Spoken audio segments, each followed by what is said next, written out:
Повернути окуповані території Донбасу і звільнити з російського полону всіх українців. Саме про це, за словами президента Володимира Зеленського, говоритимуть лідери нормандської четвірки під час зустрічі у Парижі 9 грудня. Таке український керманич заявив під час спільного брифінгу із чеським прем'єром Андреєм Бабішем. Володимир Зеленський, каже, вимагатиме від російського президента конкретної дати закінчення збройної агресії на Донбасі та коли з російських застінків повернуться всі полонені українці. Кожного дня ми можемо дуже багато говорити про припинення війни на Донбасі, повернення наших територій, але ми не можемо просто про це говорити. Треба домовлятися про повернення наших територій. Я говорю про хоча б зрозумілі якісь терміни. Для нас, для всіх, для мене особисто, для нашого уряду і для суспільства теж повинно тут бути більше конкретики.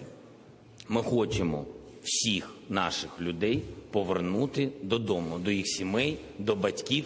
Я теж хочу говорити, коли. Анексія Криму була незаконною. Жодна цивілізована країна у світі ніколи не визнає півострів російським. Про це заявив прем'єр-міністр Чехії Андрей Бабіш під час зустрічі із українським прем'єром.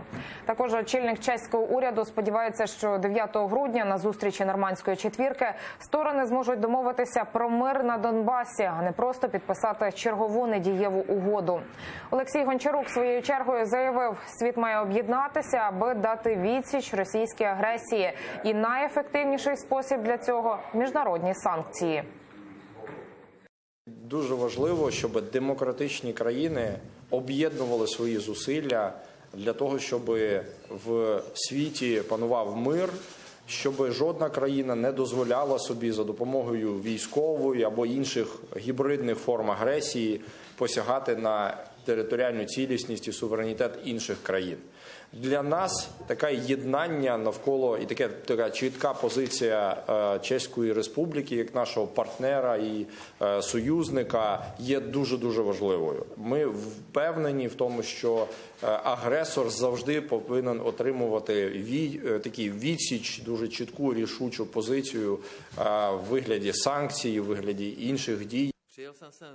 Я приїхав з чітким меседжем про постійну і невпинну підтримку українського суверенітету та цілісності України в міжнародно визнаних кордонах. Ми високо цінуємо кроки, які зробила Україна на шляху до зустрічі в нормандському форматі. Дуже сподіваємося, що зустріч 9 грудня справді завершиться конкретними результатами, а не лише певними деклараціями.